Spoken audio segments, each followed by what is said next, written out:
Hi there, students. For all the tea in China, or probably more commonly, not for all the tea in China.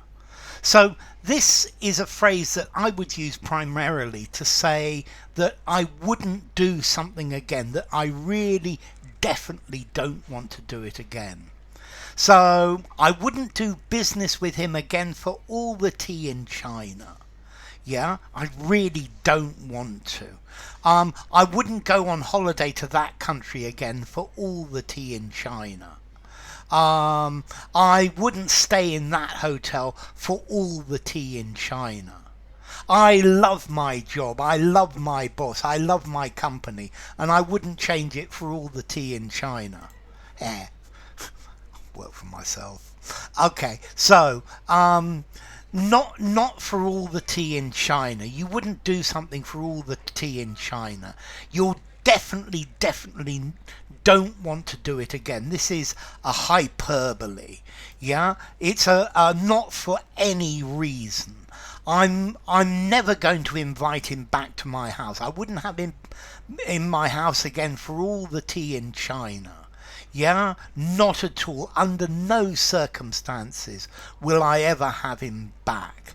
Yeah, I wouldn't do it for all the tea in China. I wouldn't do it for love nor money.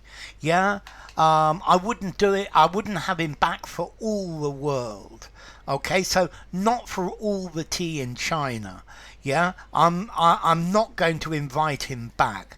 I know the job looks like it pays a lot of money, but I wouldn't take that job for all the tea in China. There's absolutely nothing you could do to persuade me to do this. Now, I think this idiom, and it used to be quite an idiom, a common idiom, it's become old-fashioned. Yeah, it definitely sounds a bit old fashioned. I wouldn't do it for all the tea in China. So maybe this is something that's said by an older person in a play or something like that. Not for all the tea in China. Now you could put it the other way round. All the tea in China. So your kisses to me are worth all the tea in China. Your smile is worth all the tea in China. It's absolutely priceless. It's something that the value is so high that you can't quantify it. So, yeah, your smile to me is worth all the tea in China. Now, historically, China produces a huge amount of tea. So all the tea in China. I think it's much more common though, again, in the negative, not for all the tea in China. I wouldn't do it for all the tea in China.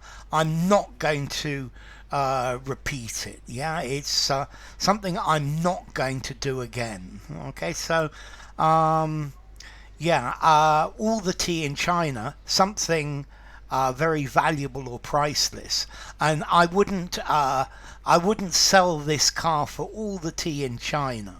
Yeah, it's something that's very valuable to me.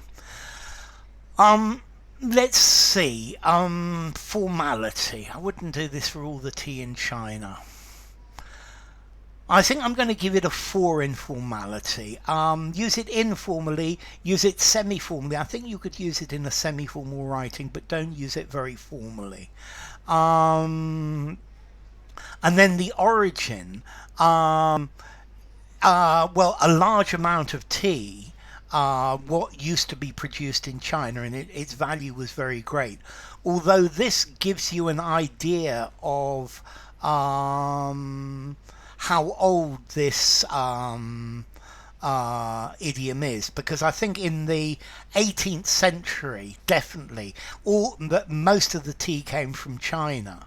As time today, if you talk about where does tea come from, I would think of Sri Lanka or India as the source of tea. Okay, so I wouldn't do it for all the tea in China. There's no way. Yeah, would you give up your job? No, not for all the tea in China. If you enjoyed the video, give it a rating, subscribe to my channel, and I will see you soon. Bye for now.